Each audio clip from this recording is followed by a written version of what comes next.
Some people would say this revolution is characterized by the fight of robots against human beings.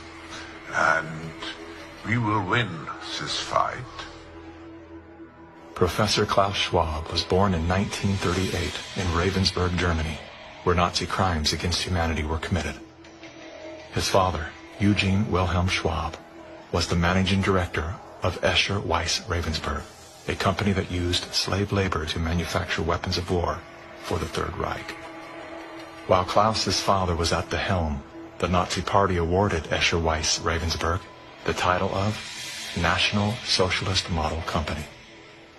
Years later, Klaus Schwab joined the board of directors at Escher Weiss Ravensburg, where he played a key role in the development of South Africa's nuclear weapons program during the darkest years of the racist apartheid regime. Today, Klaus Schwab is the founder and executive chairman of the World Economic Forum. If you'd like to meet the people who are supposed to repair the state of the world, or give a piece of your mind to the bankers who helped get us into this mess, we can tell you where to find a lot of them. The World Economic Forum. Founded in 1971, the World Economic Forum is an international private organization which receives billions of tax-free dollars from its members and their global enterprises.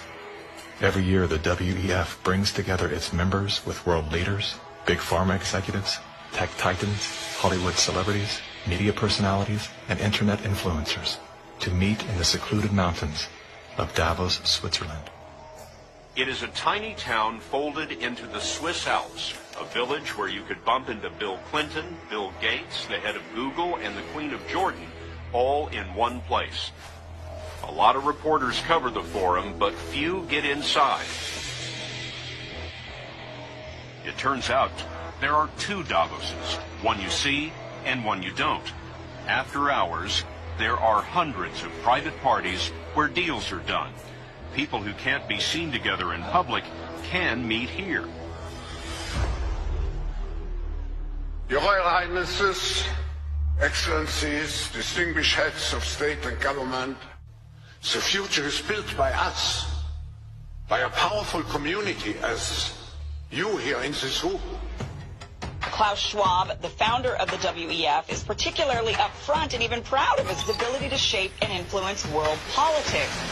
I created the community of global shapers as a means, as a force to shape our common future. And of course, their Global Young Leaders program is a grooming ground so that when they ultimately infiltrate cabinets, We penetrate the cabinets. they will likely tend to govern a certain way. Nobody will be safe if not everybody is vaccinated. The names and the countries he mentioned ended up being some of the most dystopian and authoritative during this pandemic. Names like Ms. Merkel, Vladimir Putin, and so on. Other names? Jacinda Ardern, Sebastian Kurz, Mauricio Macri, Mark Zuckerberg, Jack Ma, Gavin Newsom, Stéphane Bancel, Chelsea Clinton, Leonardo DiCaprio, Sanjay Gupta, Dr. Leana Wen, Alexander and Jonathan Soros, George Soros' sons, and several of the Rothschilds.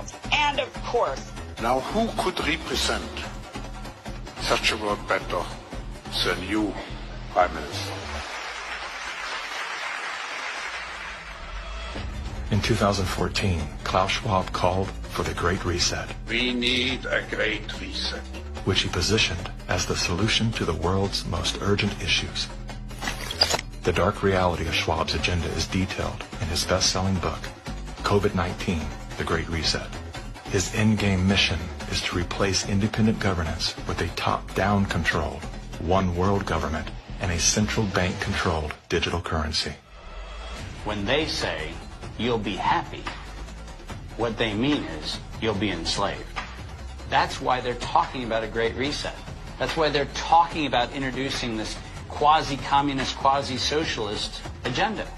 They know we've run the course where we cannot continue down the path of the ever-increasing indebtedness because we have a generation that quite literally cannot afford to buy a house. Millions of Americans are priced out of buying a home.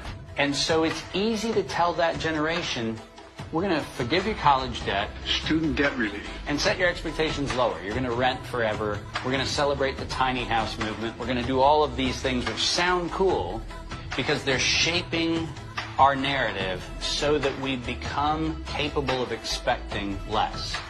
What we need to do is not